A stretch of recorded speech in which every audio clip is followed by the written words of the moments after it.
Close your eyes and imagine this. You wake up in the morning, not to a loud alarm clock, but to birds that actually talk back when you say, "Good morning."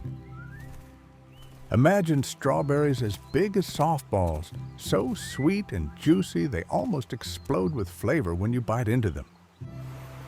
And in the evenings, you don't just walk with a pet or a friend. You stroll side by side with the very God who created laughter itself.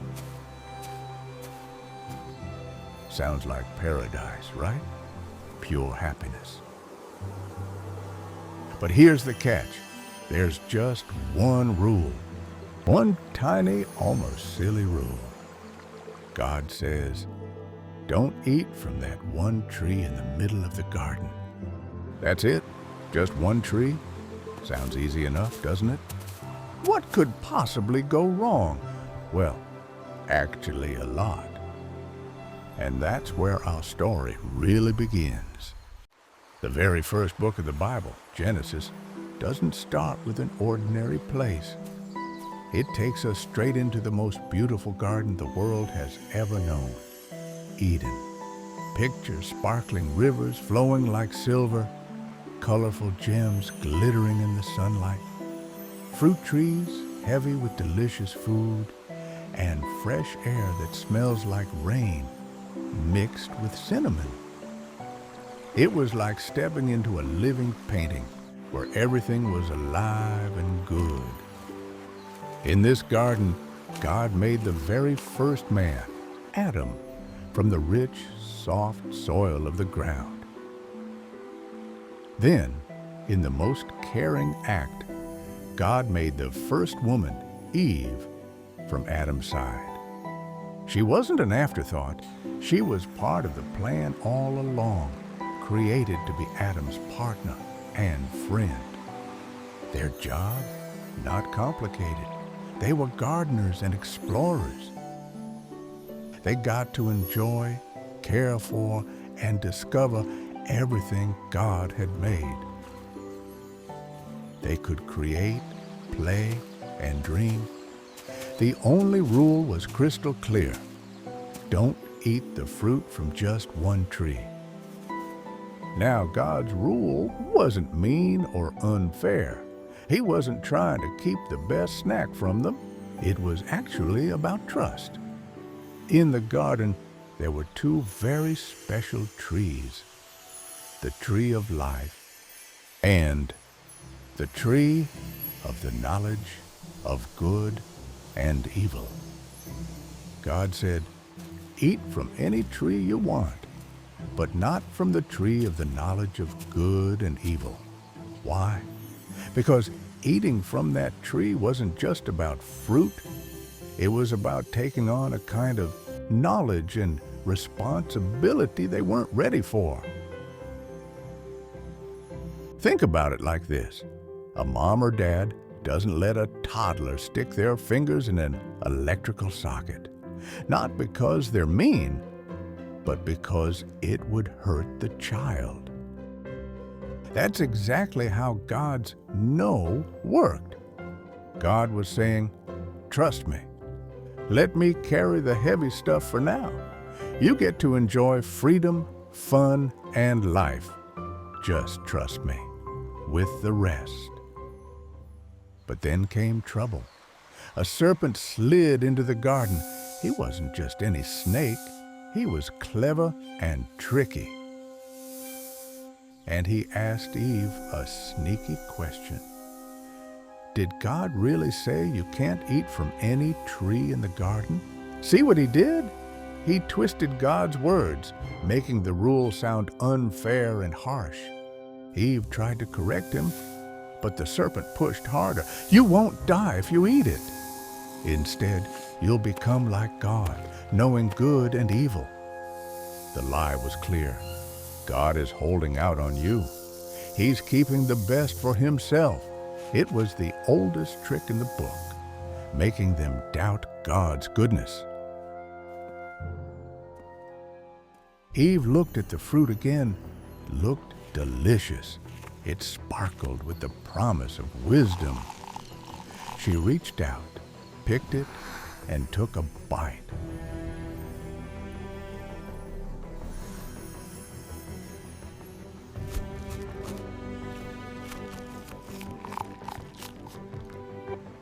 Adam, standing right there, also ate. And suddenly, everything changed. Their eyes were opened, but not in the wonderful way they had hoped. For the first time ever, they felt shame. They looked at themselves and felt exposed. When they heard God walking in the garden, instead of running to him with joy, they hid. The close friendship they had with God was broken by fear. God called out, "Where are you?" Not because he didn't know, but because he was giving them a chance to come clean. But instead of being honest, the blame game began. Adam said, "The woman gave me the fruit." Eve said, "The serpent tricked me." Nobody took responsibility. So the world itself began to change. The serpent was cursed to crawl on its belly. Eve would face pain in childbirth and challenges in her relationships. Adam would struggle with hard work, thorns, and thistles in the soil. And the saddest part, they had to leave Eden. If they stayed and ate from the tree of life, they would live forever in their broken state. So even though it felt harsh, sending them out was also an act of mercy. God placed mighty angels with flaming swords to guard the garden. This isn't just an old story, it's our story. It shows us that freedom and rules can actually work together. Think about gravity. Gravity is a rule that keeps us on the ground. Without it, we'd float away. In the same way, God's rules keep us grounded so we can really live. This story explains so much about us, why we sometimes do the wrong thing, why life is hard, why the world feels broken. But here's the amazing part. Even in this moment of sadness, God gave a promise. He told the serpent, "One day, a child from Eve's family will crush your head." That was the very first hint of a Savior, Jesus, who would come much later to undo the curse. So, even though the story starts with broken trust, it ends with hope. If this story made you think, maybe about rules you don't like or choices you're tempted by, I'd love to hear your thoughts. Which part connects to you most? Leave a comment below. And if you enjoy these retellings, where we keep the heart of the Bible but make it exciting and clear, go ahead and hit that subscribe button. It's quick, but it helps these stories reach more people. So there it is. One perfect garden, one simple rule, two curious humans, and one sneaky serpent. The lie was that joy and freedom could be found outside of trusting God. But the truth is, breaking that trust breaks everything. Our relationships, our world, even the way we see ourselves. And yet, even as Adam and Eve left the garden, God showed mercy.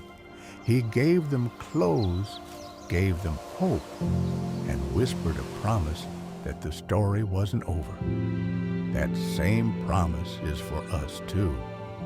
No matter how many times we fall, God offers grace, new beginnings, and friendship with Him. He still invites us to walk with Him today. No hiding required. Thanks for listening. Thanks for wondering.